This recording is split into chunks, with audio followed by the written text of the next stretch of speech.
رمضان آ رہا ہے، اللہ کا مہمان آ رہا ہے۔ میں کہتا ہوں رمضان آنے سے پہلے پہلے گھر سے 5 چیزیں باہر نکال دو، گھر سے یہ 5 چیزیں باہر نکال دو، ورنہ یاد رکھنا اگر نہیں نکالو گے تو اللہ ناراض ہو جائے گا۔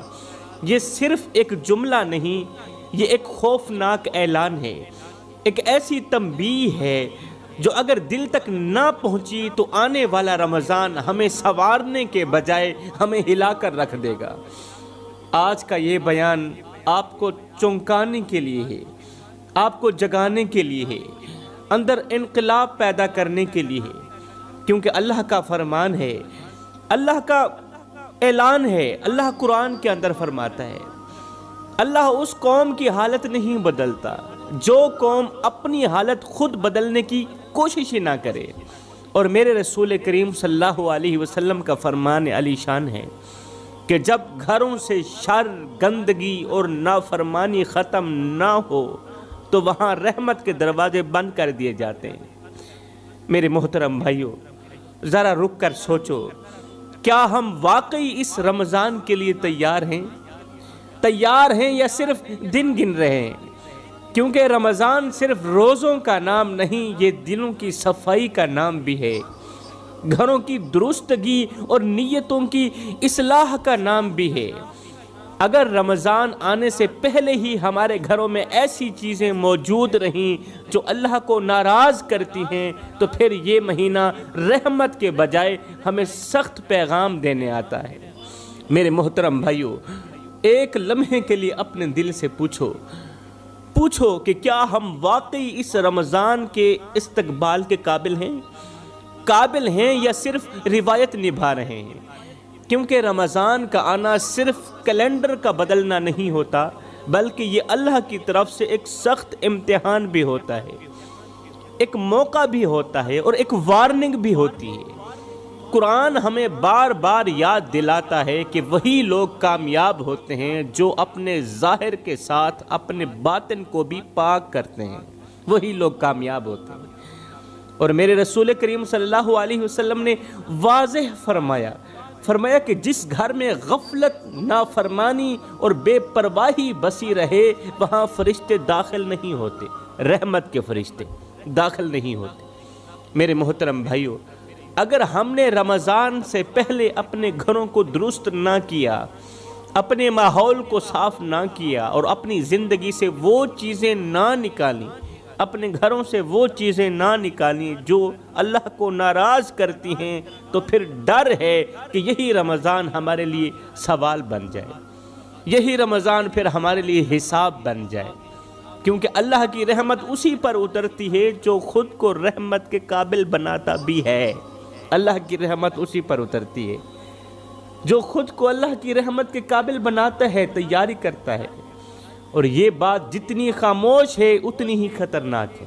قرآن ہمیں حضرت سیدنا ایوب علیہ السلام کی زندگی کے بارے میں بتاتا ہے، وہ نبی جن پر ایسی تکلیفیں آئیں کہ سن کر دل کانپ جاتا ہے۔ ایک وقت تھا کہ صحت، مال، اولاد، عزت سب کچھ موجود تھا۔ حضرت ایوب علیہ السلام کی بات کر رہا، لوگ رشک کرتے تھے مگر پھر بھی آزمائش کا دروازہ کھلا، جسم ایسی بیماری میں مبتلا ہوا کہ برسوں تک تکلیف ختم نہ ہوئی، برسوں تک درد ختم نہ ہوا، درد ایسا کہ بدن جواب دے گیا، کمزور سا بدن تھا، طاقت چھین لی گئی، لوگ قریب آ کر دور ہونے لگے، لوگ نفرت کرنے لگے آپ کی بیماری سے، رشتے آہستہ آہستہ الگ ہو گئے، مال ختم ہو گیا، اولاد دنیا سے رخصت ہو گئی، گھر ویران ہو گیا۔ کس کا؟ حضرت ایوب علیہ السلام کا گھر ویران ہو گیا۔ مگر حیرت کی بات یہ تھی کہ حضرت ایوب علیہ السلام کے لبوں سے کبھی شکوہ نہیں نکلا تھا، کبھی شکوہ نہیں نکلا، دل میں کبھی اللہ سے بدگمانی پیدا نہیں ہوئی۔ وہ تکلیف میں بھی یہی کہتے رہے کہ میرا رب جانتا ہے، میرا رب دیکھ رہا ہے، میں کس حالت میں ہوں میرا رب جانتا ہے، میرا رب مجھے دیکھ رہا ہے۔ برسوں کی بیماری، تنہائی، غربت اور لوگوں کی بے رخی کے باوجود بھی انہوں نے صبر کا دامن نہیں چھوڑا۔ برسوں کی بیماری کے باوجود بھی، غربت کے باوجود بھی، ایک وقت تھا، مال تھا، دولت تھی، سب کچھ تھا، مگر آج غربت اور بیماری کے سوا کچھ بھی نہیں ہے۔ ان تمام چیزوں کے باوجود بھی اللہ کے نبی حضرت ایوب علیہ السلام نے صبر کا دامن نہیں چھوڑا، یہاں تک کہ ایک دن اللہ نے ایوب علیہ السلام کی صدا سن ہی لی۔ اللہ نے ایوب کی دعا قبول کی، بیماری ختم ہو گئی۔ جب دعا قبول ہو گئی، جب صدا قبول ہو گئی تو بیماری ختم ہو گئی، ایک بار پھر سے صحت لوٹ آئی، نعمتیں دوبارہ عطا کر دی گئی، مال دوبارہ عطا کر دیا گیا، اور اللہ نے انہیں ایسا اجر دیا، ایسا اجر دیا کہ صبر خود ان کے نام سے پہچانا جانے لگا۔ ایک دن کسی نے حضرت سیدنا ایوب علیہ السلام سے پوچھا، اے ایوب ایک بات تو بتا، وہ بیماری والے دن اچھے تھے یا آج کے صحت والے دن اچھے ہیں؟ وہ بیماری والے دن اچھے تھے یا آج کے صحت والے دن اچھے ہیں؟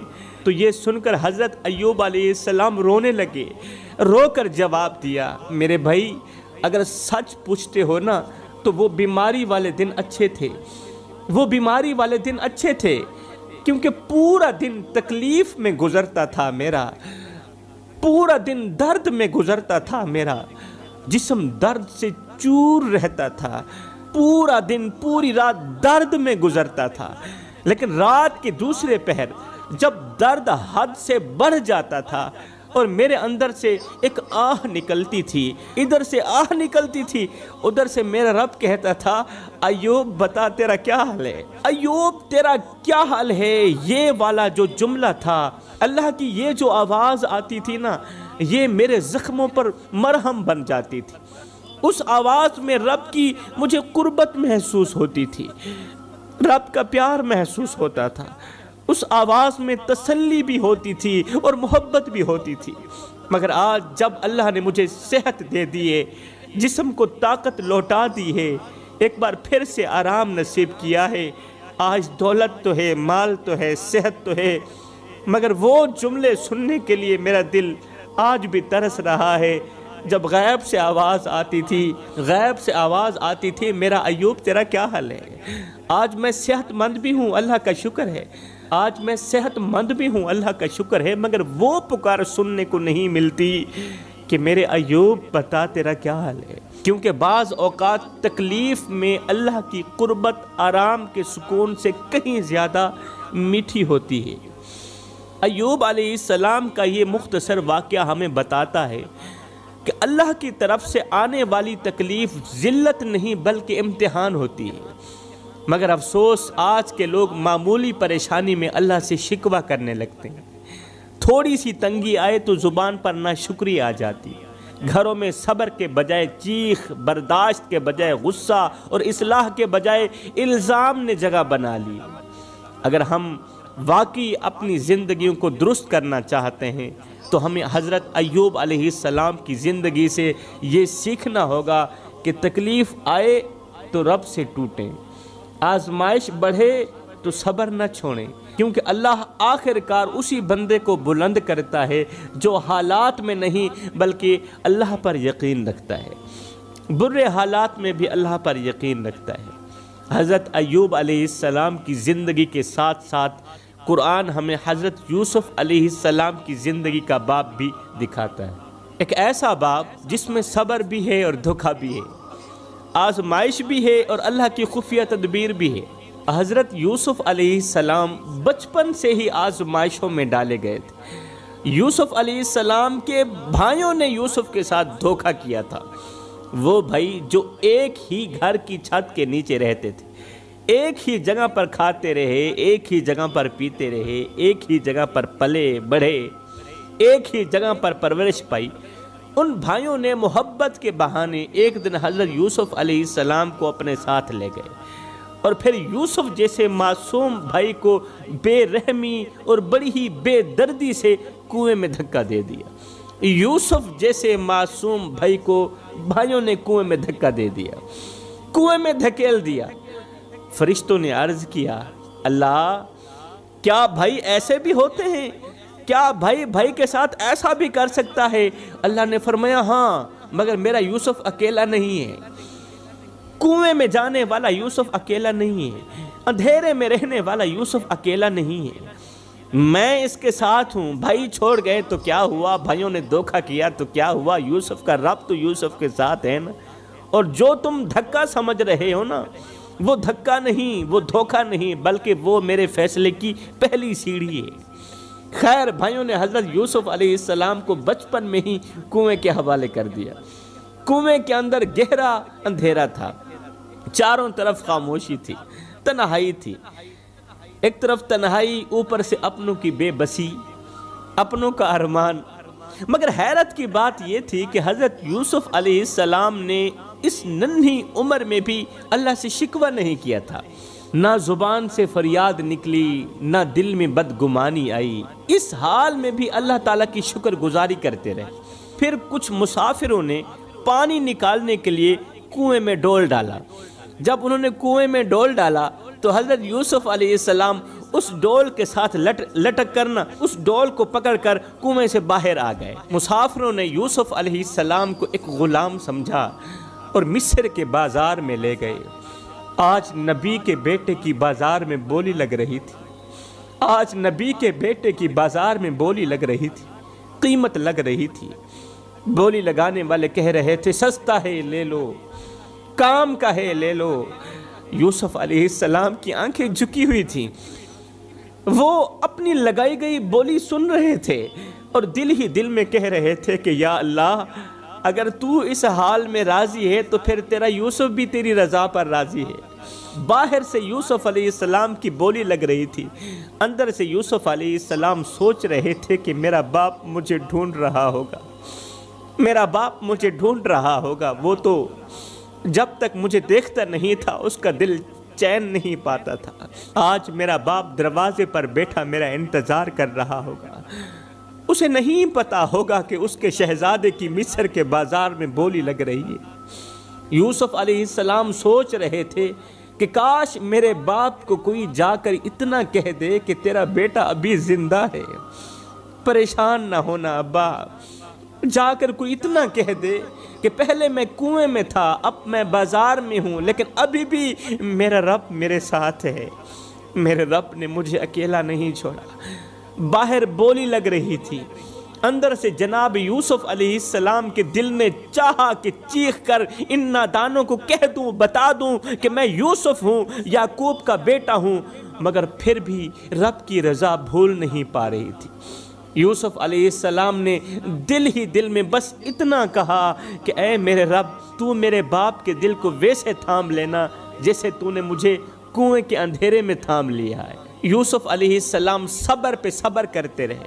بھائیوں نے دکھ دیا، آپ نے صبر کیا، بھائیوں نے دھوکہ کیا، آپ نے صبر کیا، غلاموں کی طرح بازار میں بیچے گئے، آپ نے صبر کیا۔ پھر وقت نے قید خانے میں ڈال دیا یوسف کو، قید خانوں کی سلاخوں کے پیچھے بھی آپ نے صبر کیا۔ برسوں گزر گئے، آپ نے صبر کیا، اور پھر ایک دن اللہ نے صبر کا فیصلہ سنا ہی دیا۔ وہی یوسف جو کل تک کنویں میں تھا، آج مصر کے تخت کا بادشاہ بنا بیٹھا تھا، اور مصر کے تخت پر بٹھا کر اللہ نے دکھا دیا کہ صبر کرنے والا نیچے نہیں بیٹھتا، صبر کرنے والا تخت پر بیٹھتا ہے۔ یہ مختصر سا واقعہ سنانے کا مقصد یہ تھا کہ یوسف کا رب بھی وہی تھا جو میرا اور آپ کا رب ہے۔ جو رب یوسف کو کنویں کے اندھیرے سے نکال سکتا ہے، وہ ہمیں ہماری زندگی کے اندھیروں سے کیوں نہیں نکال سکتا؟ جو رب یوسف کو غلامی سے اٹھا کر تخت پر بٹھا سکتا ہے، وہ ہمیں عزت، سکون اور کامیابی کیوں نہیں دے سکتا؟ بے شک وہ سب کچھ کر سکتا ہے، طاقت میں کوئی کمی نہیں، خزانے میں کوئی کمی نہیں۔ کمی اگر ہے تو ہمارے ایمان میں ہے، کمی اگر ہے تو ہمارے صبر میں ہے، ہمارے یقین میں ہے۔ آج کے لوگ چاہتے ہیں کہ کنواں بھی نہ ہو اور تخت بھی مل جائے، آزمائش بھی نہ آئے اور اجر بھی پورا مل جائے۔ ذرا سی تکلیف آئے تو شکوہ زبان پر آ جاتا ہے، تھوڑی سی دیر ہو جائے تو اللہ سے بدگمانی شروع ہو جاتی ہے۔ ہم یوسف جیسی بادشاہت تو چاہتے ہیں، مگر یوسف جیسا صبر نہیں چاہتے۔ یہی وجہ ہے کہ زبان پر ایمان لانے کے باوجود بھی دل گھبرایا ہوا ہے۔ اگر آج ہم واقعی بدلنا چاہتے ہیں تو ہمیں یہ ماننا ہوگا کہ جو محنت اور صبر کرتا ہے اللہ تعالیٰ اس کی جزا ضرور دیتا ہے، اجر ضرور دیتا ہے۔ جو اللہ تعالیٰ کے احکامات کی پیروی کرتا ہے اللہ تعالیٰ اس کا اجر ضرور دیتا ہے۔ میرے محترم بھائیو، اب چلتے ہیں اپنے مختصر سے سبق کی طرف۔ میں کہتا ہوں کہ رمضان آنے سے پہلے پہلے اپنے گھر سے یہ 5 چیزیں نکال دو، ورنہ یاد رکھنا اللہ کی رحمت تمہارے لیے زحمت بن سکتی ہے۔ کیونکہ رمضان صرف روزوں کا نام نہیں، یہ دلوں کی صفائی کا نام بھی ہے، گھروں کی اصلاح کا نام بھی ہے، اور نیتوں کی درستگی کا نام بھی ہے۔ اگر گھر کے اندر وہ 5 چیزیں موجود رہیں جو اللہ کو ناپسند ہیں تو پھر روزے نہیں رہتے، بلکہ صرف بھوک بن کر رہ جاتے ہیں، اور عبادتیں اپنا اثر کھو دیتی ہیں۔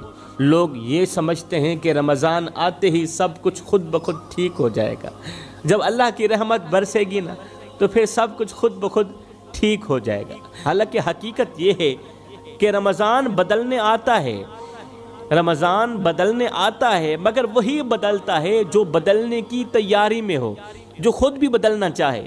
اگر ہم نے رمضان سے پہلے اپنے گھروں کا محاسبہ نہ کیا، اپنے ماحول کو درست نہ کیا، اور ان چیزوں کو نہ نکالا جو اللہ کی ناراضگی کا سبب بنتے ہیں، تو ڈر ہے کہ وہ مہینہ جو رحمت بن کر آتا ہے ہمارے لیے بوجھ نہ بن جائے۔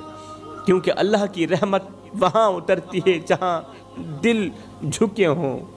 میرے محترم بھائیو، رمضان آ رہا ہے، اللہ کا مہینہ آ رہا ہے، اور مہمان کا استقبال ہمیشہ تیاری سے کیا جاتا ہے، صاف دل سے کیا جاتا ہے، صاف نیت سے، صاف گھر سے کیا جاتا ہے۔ اب سوال یہ ہے کہ استقبال کیسے کیا جائے؟ میں کہتا ہوں اپنے گھروں سے یہ 5 چیزیں نکال دو، اور ان 5 چیزوں میں سے پہلی چیز ہے گھروں کے اندر موجود لڑائی جھگڑا، تلخ کلامی، کینہ اور حسد۔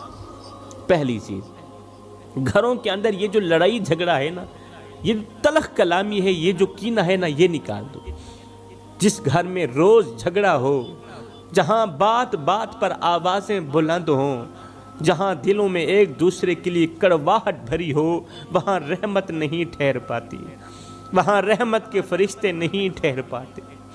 ایسے گھروں میں عبادت بوجھ بن جاتی ہے، روزے تو رکھے جاتے ہیں مگر دل کو سکون نہیں ملتا، دعا مانگی جاتی ہے مگر اثر محسوس نہیں ہوتا۔ آج کتنے لوگ ہیں جو کہتے ہیں ہم نماز پڑھتے ہیں مگر دل کو سکون پھر بھی نصیب نہیں ہوتا، روزہ رکھتے ہیں مگر دل پھر بھی بے چین رہتا ہے، بے قرار رہتا ہے، ایسا لگتا ہے جیسے رب ہمیشہ کے لیے ناراض ہو گیا۔